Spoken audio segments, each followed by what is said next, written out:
Hi, my name is Jessica Qattawi and I'm running for City Council Ward 4. I'm a local business owner. I own an advertising agency called Envy Media LLC. We're actually celebrating 10 years on May 1st. We're so excited, and I'm so excited to be running for City Council. I did run for mayor in 2024. I didn't win, hence why I'm running for City Council, but I did get 9,000 votes. And what that tells me is that there's a lot of people out there that have the same vision and same ideas that I have for the future of our city.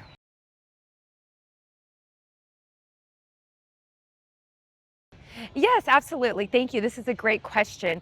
So, matter of fact, I was one of the individuals that signed the document, the opposition statement, which has gone to court to ensure that the city makes sure that the wording on that ballot, when it goes out to the residents on May 5th, that it actually says exactly what it means, because it was very misleading originally. It made it seem like all the money from Measure Z was going to go towards public safety, fire, and police. However, that is not the case. So I want you to know, if you vote yes for Measure Z, that means first, the Measure Z tax is going to be extended and it's going to increase by 2.5%. Now, if this, like for me, I'm all about public safety. I'm all about making sure that we are safe and happy in our communities. But when the money goes into a general fund, where's that money going? That means it could be spent anywhere. It could be spent on catering for, fun events, or it could be going towards the police and fire. We don't know where it's going, and obviously fire and police is going to be more important than using the money towards catering, right? So my point of view is I want to vote no on Measure Z.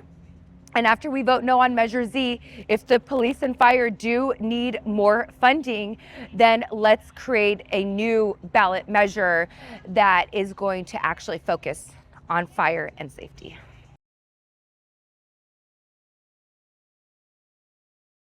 So from my understanding, we're looking at spending over $700 million to revitalize downtown Riverside, which downtown Riverside has definitely changed. I've been here for 39 years and it has grown so much. It's so beautiful. However, we have more issues that we really need to focus on rather than building more complexes. Let's talk about parking in downtown Riverside. I personally, my business is here in downtown Riverside, and so one of the things that we deal with every day is parking. The issue of parking is insane, and what the city should be looking at is figuring out a space where we can build a multi-level parking structure for the community.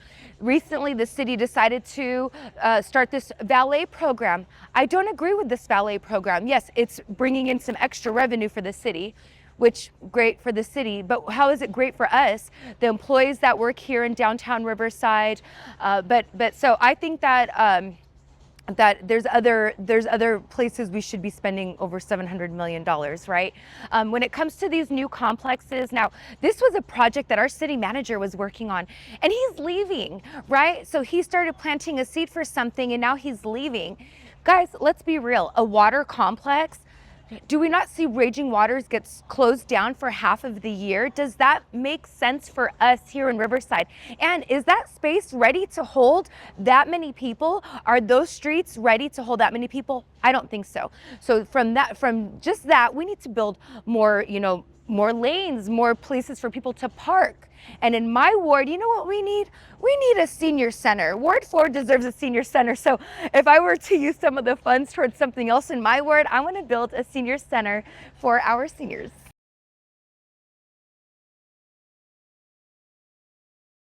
When it comes to our roads, that's actually one of the top priorities that I have, is fixing our roads, because we have many areas in Ward 4 that the potholes are damaging the constituents, the residents' cars and vehicles, and then guess what happens?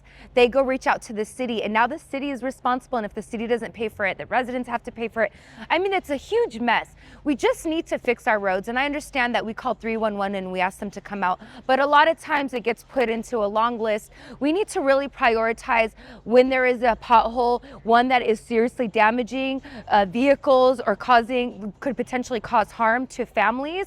We need to jump on those right away. And I also want to talk about, which a lot of people don't talk about, are the RFPs, right? So when there's companies, when a city needs a job done, they put a RFP request out. So these companies can come and they can present to the city how they're gonna, how they can help with this project, how much it's going to cost.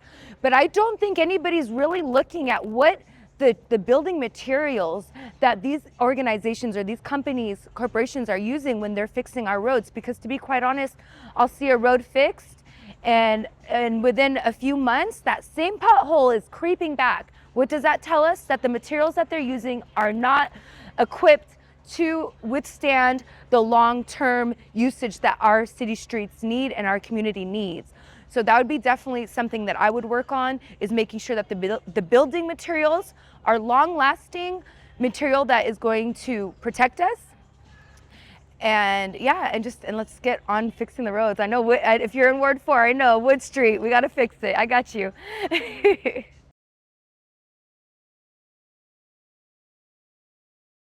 This is a huge issue, affordable housing, homelessness, but this is an issue that is really expanding across our nation. But when it comes to our local government, obviously we recently had the situation with the Quality Inn, and now our city council is potentially going to get sued because they were ready to accept a grant from the state and then backed off. When it came down to it, the votes didn't work out in the way that it needed to help build that project. Now, that project could have been the start of something really great for our community, because it could have been an example of how we can flip the issue of homelessness.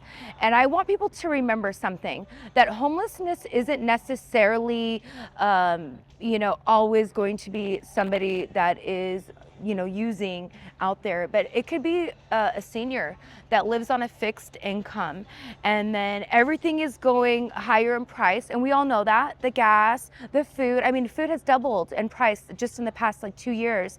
So imagine being a senior living on a fixed income. So we need to prevent. Prevention is key. Let's figure out ways that we can prevent the homelessness before it happens, or the single mother with her children that can no longer afford her rent, for her house because it just went up, but she's got to have a 4-bedroom house because she has 5 kids. So prevention is key. And a lot of the money that we have going out to these nonprofits that have shelters, I think we need to reevaluate that, because most of these homeless people do not want to go to the shelters. I personally interviewed many homeless individuals in the Riverside streets, and I can personally tell you they don't want to go to the shelters. So if you go to a shelter, you see they're empty. So we need to utilize that money wisely.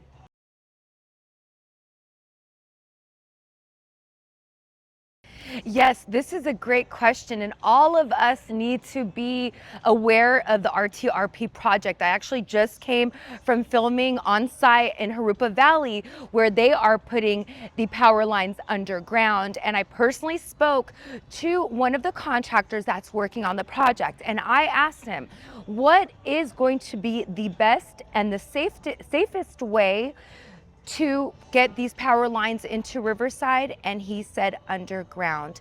And this is a professional with over 32 years experience telling us this. And so I do want to tell you about my video. So if you're seeing this, go to my Instagram, Qattawi for Riv, so you can see the full video of what we did about RTRP.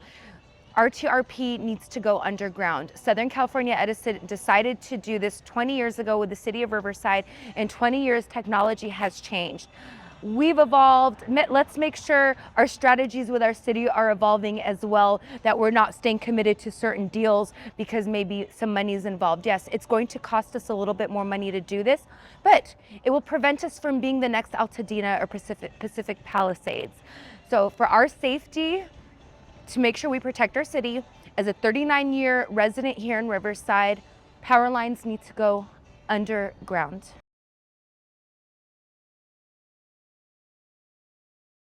Why should you guys vote for me? Because I am a candidate that is not a career politician. I'm not doing this for fame or for power.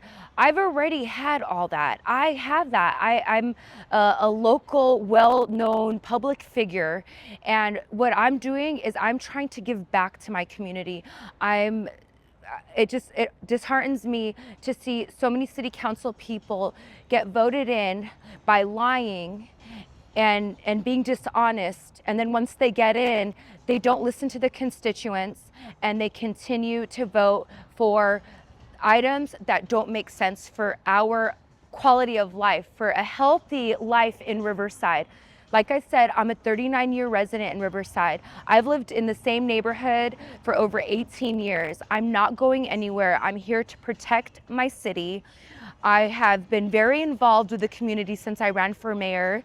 I am the president of the Riverside Neighborhood Partnership. I'm on the board of the Mission Grove Neighborhood Alliance, and I'm on the board of the Neighbors Better Together.